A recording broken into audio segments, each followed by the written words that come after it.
Welcome back. Well, with inflation rising further, we're seeing more strain on organizations and talent at this time as employees leave organizations for better opportunities. It puts their production under risk for most companies. Let's see how organizations and talents can navigate all of this. Joining us now for this conversation is Fred Okobi, Head Business Intelligence and Research at Phillips Consulting Limited. And we also have Tracy Afolabi Johnson, Senior Consultant, People Transformation Unit at PCL, both right here in the studio. Great to have you both. Thank you. Thank you. Nice to meet you. Yeah, so definitely the inflation numbers, keep rising at this time. I know this is putting a strain on the worker at this time, and even on, on the organizations too. So talk to me about the Jackpot syndrome right now. We know this is really impacting, organizations that used to have like 20 people in a department now have about 5. Doing the same job. So talk to me about how this is impacting. I'll start with you. Yeah, so the thing with the Jackpot syndrome is, or we'll call this relocation at this time, the in-season relocation has impacted, human capital. And so what that does is it sort of impacts output, right? You do not have the same number of people doing the same, jobs, and in terms of quality, you start to ask yourself what is input like? Right? How business is starting to think, how do you keep the best hands? How do you manage, people who remain, and how do you make them satisfied? Right? So the goal of the report itself was to, figure out attrition. Right? How do you manage people who are your best resources, right? And how do you keep them going so that you don't keep losing people and then having to train new ones, really? Right, because it is a challenge, bringing in new people and having to train them at this time. But break the report down for me now, because we've seen situations where 10 people were running the show at some point, then we see maybe 5 leave and 5 have to carry on the work of the other. So how do you keep those ones that stay? How do you keep them happy? Talk to me about how this plays out in your report. Okay, so really for now, it's really beyond money for employees. People understand the current state of the economy in Nigeria, and they know that it's affecting businesses. So employees are looking for things beyond money because they have that understanding. So what are the other ways that we can keep employees motivated? How can we keep them happy? How can we keep them engaged? And that's where the non-financial reward package comes in. While we're developing this report, we wanted to get opinions of employees on what their companies are currently doing, to offer them, to keep them retained and happy within the business. We also wanted to get the perspective of the employers. And so we carried out this and we asked them those questions. And from the outcome of the survey, very few organizations currently are offering their employees non-financial reward packages. And we have few of them also, they mentioned that it's being done fairly and also done very poorly. We also asked employers the same question. What are you doing to attract and keep your employees? We asked the employees the same questions, and the same thing, also occurred. And during the session that we had 2 weeks ago at Whitbaker, one of the CEO of First Primus, he mentioned that also that CEOs, business owners are really looking for how to keep their business profitable, achieve growth and profitability in their business. And they're just open to any initiatives at all that will keep people, that will keep their employees happy. We also asked the employees, what are the things that we can do that will keep you happy? And they were not related to cost at all. We had things around work-life balance, recognition programs, remote work, career development opportunities. These are things that would keep employees retained and happy within the business. Yeah, so we spoke a lot about this in the report. And with keeping employees happy at this time, you also need to keep the organization happy and profitable going forward. So talk to me about how difficult it is for organizations at this time to actually make the disposable income is disposed, at this time. Talk to me about that. So the title of the report really is finding a balance between the economic challenge and your talent management strategy, right? So we're looking at both ends. We're looking at the employees and we're also looking at, the employers. And so what we found out really is that, employers in this case right now are managing, their finances, right? They're being smart with it. They're managing finances. They're not just throwing, away, salaries, but what they're doing is they're increasing flexibility. And so today you would notice that a there are a lot more commonalities. We know that COVID has changed the way we work, right? So you see a lot of people working from home. You see a lot of flexible relationships between employers and their employees. We know how the cost of living crisis has impacted everything. With that, with transportation being a huge chunk, right? And so what that does is you have a lot of people who can now work from home, make sure they are not having to be at the office at every time, and just to make sure that operations financially are safeguarding their businesses, or businesses are safeguarding their operations while keeping their employees happy. Yeah, and you did talk about the first mover advantage in the market. Break that down for us. Can I pick that? All right. Yeah, fine. Why not? So what that means really is that some businesses are getting it right. Right now. So there are businesses who I'll give PCL, Philips Consulting Limited, as an example. Philips Consulting Limited has been working from home since COVID, right? And so what that means is, as the economy has been changing, right? We're feeling the impact, right? But we're not having to feel the impact as compared to people who who go to office every day, right? And then when you look at also non-financial reward, Philips Consulting, they go through a lot of trainings, right? Every quarter we have, myself and my colleagues go through a lot of quarterly trainings. So businesses are changing the narrative. I won't name names, but I know about firms who yes. I will give this example. This is a financial reward, right? But they are adjusting salaries to not directly match inflation, but to let their employees know that, look, we understand that things are going on, and it is impacting how much you earn monthly. And so what they do is that they adjust salaries slightly every month. So what does that do for the employee? They're excited. They want to be a part of this business long term, or however the case may be. So what that means is, so what first mover advantage means is, businesses have to step away from that top-down approach where you and your stakeholders just agree to what employees will do, and then give them that okay, this is the route we should follow. A lot of times you have to figure out, okay, what do they really want, and that is where Tracy at People Transform, she's a people transformation specialist. So what she does, what PT will do for you is find that peculiarity between your industry and then the nuances of what your employees want. Right. Mm-hmm. And Tracy, there's also the barcode for the report. Definitely, I'm sure they would like to know how it actually works, with the barcode, and how you can actually download that report. Okay, so I think you can go to LinkedIn. We have it on LinkedIn. We have the link there. So just scan it. Once you scan it, you get the link, and then you can click on it and you can download the report. Also right there on our screen.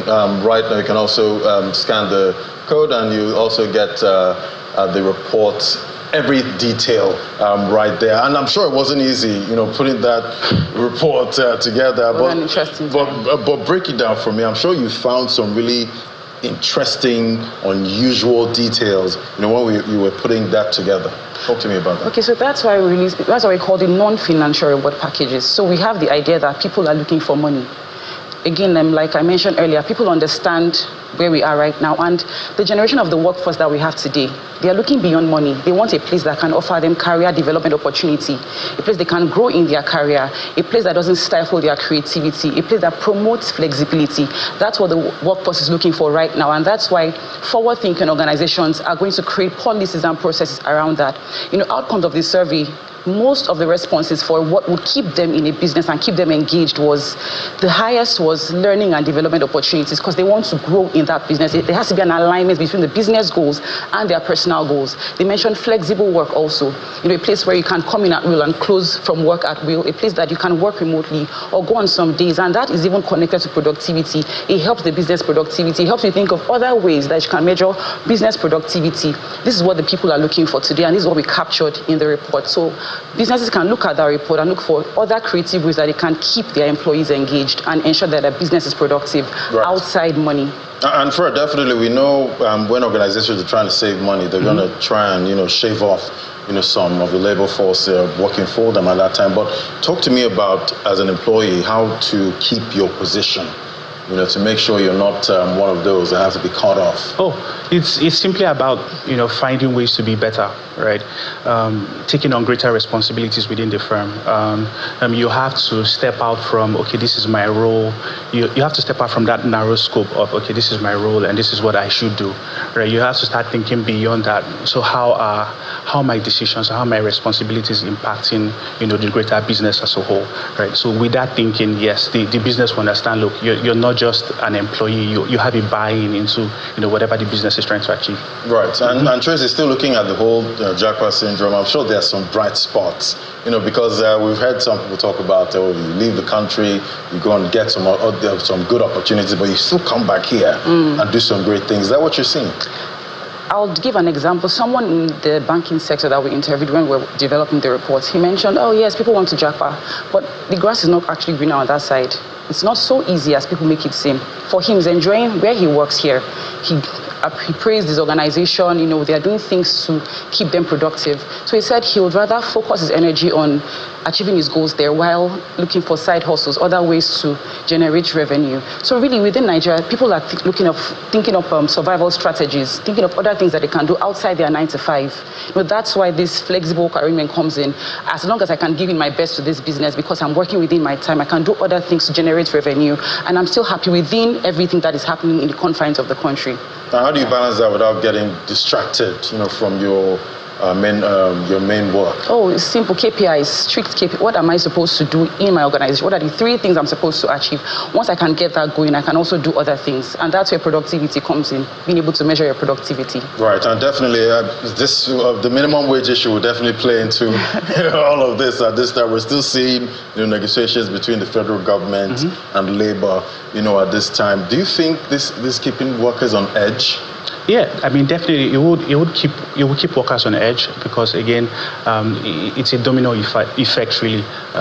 If labor settles on how much they think workers are worth, and then employees and employers will start to ask themselves, okay, so how much do we pay people in the private sector? It's such a, it's a tango, right? I'm really hopeful that they reach a middle ground sometime in the coming weeks.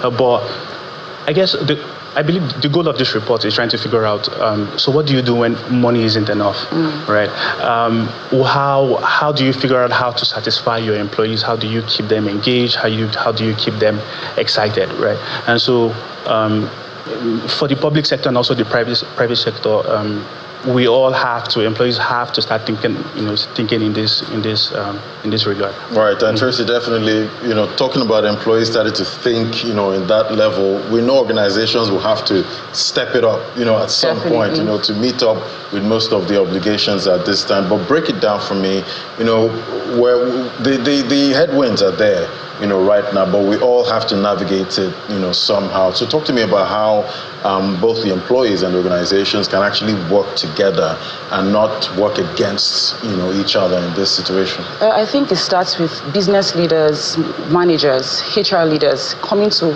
understand what really matters to employees and then getting their buy-in, getting their opinion.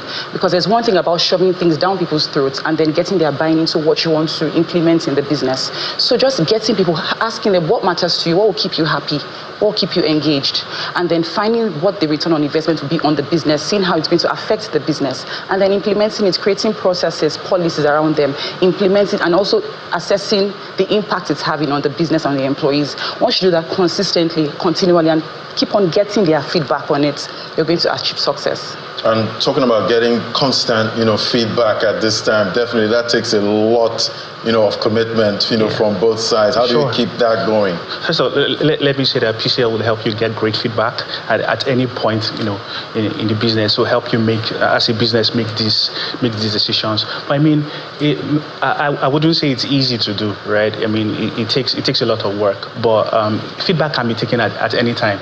It can be taken when you want to make huge, massive strategic decisions, right? It can be taken when you also want to make decisions that will impact the livelihood of your employees, right? So you have to keep thinking about when will feedback be necessary, and when do you think, look, I mean, by virtue of this, the industry or the sector that we work in, I mean, our employees will value this. So it's Right, and from what you've seen from this report, so far, I'd like to get your outlook for this Japa syndrome, in Nigeria right now, and for the organization, because we keep hearing about divestment, at this time, and definitely those are people, losing jobs, when you see divestment. What are you seeing in the future, seeing the macroeconomic headwinds right now, both of them? Okay, do you want to answer that? I think that that's why we just have to keep on being innovative, thinking of new ways, new solutions, new ways of doing things. Both people, both the business leaders, and both the employees. That's why I mentioned that people are also looking for other ways they can generate revenue aside their 9 to 5. That's how employees are, adapting to everything that is happening, to the economic situation. And also for business leaders, they are thinking of other things that they can do in their business. What are other product lines that we can explore?